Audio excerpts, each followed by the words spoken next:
know I fell on hard time, bad luck fell on me.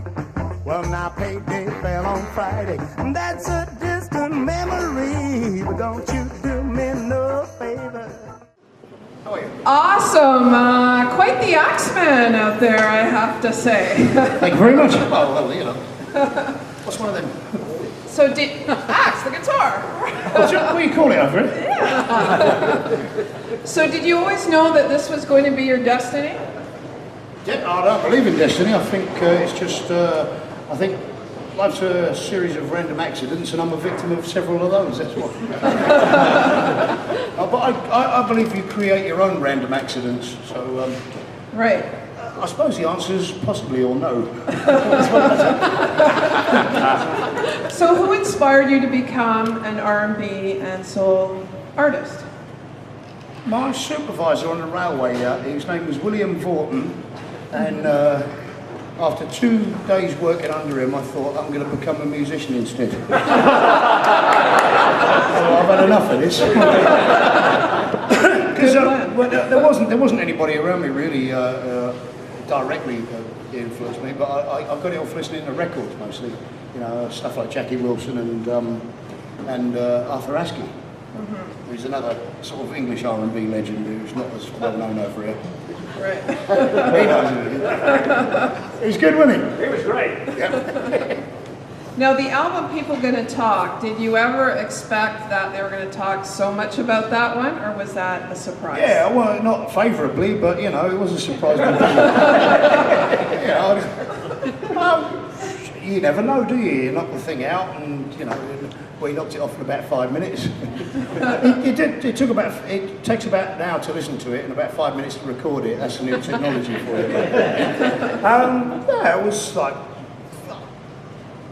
You always hope people are going to like it, but they did, you know, as it turned out. So was it always a goal to actually come over to North America and make it here? No, I got on the wrong plane. New York, it was Newcastle I was about to go. But, you know, it's another one of those sort of happy accidents, really. It's just like, it was somebody else's idea, really. We acquired a manager. We had a friend from over here, and him and his wife sort of conspired against us to make us famous, and the PC Devils did it. Yeah, you mean the people from Go Records? That's right. The entire staff of Go Records which is owned and worked for by 2 people.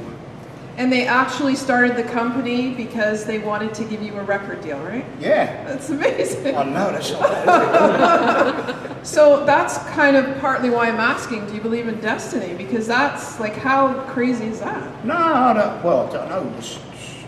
It depends how you define destiny, really. It was going to happen or it weren't. It's like everything in life, really.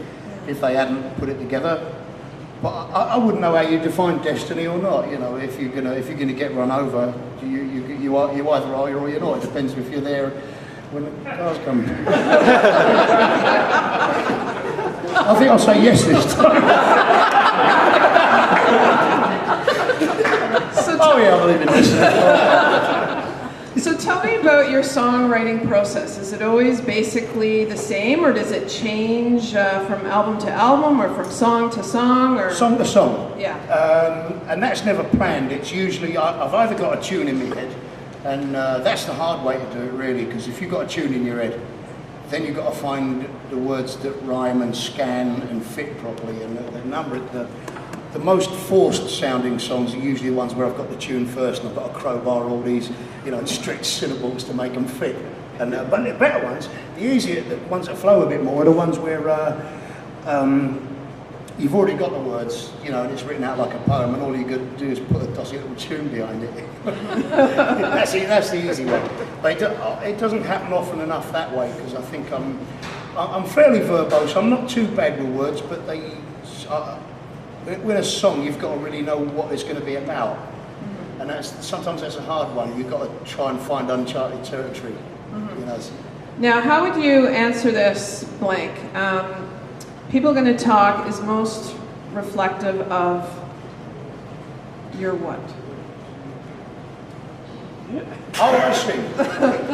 It's most reflective of my That's the thing. It doesn't. I don't think it sort of has an emphasis on any one aspect, really.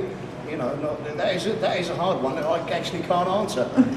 Musical tastes, probably, but that's just pretty general, isn't it?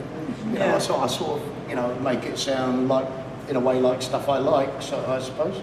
But I don't think it's got that much significance, really. It doesn't represent me in terms of anything but the kind of sounds I like. Now, the hard way, you said you got into the groove more, and also you're going in two opposite directions simultaneously. Yes. Can you explain that? Yes, two directions. that's almost conscious. I mean, it's within. Well, this is from track to track. The variation is some of them are very sophisticated, and some of them are very sort of caveman sort of. You know, sort of early Little Richard type of thing. So it is some of the stuff. We had Damien and Jono, who respectively are the tenor sax and drummer. They wrote all these beautiful sort of string charts for the posher songs on the album. And they made it, you know, they gave it a real sort of veneer of class and everything. And on some of the other tracks are much more primitive. I suppose I don't need to tell you the primitive thing was my contribution. That's the bit I'm good at.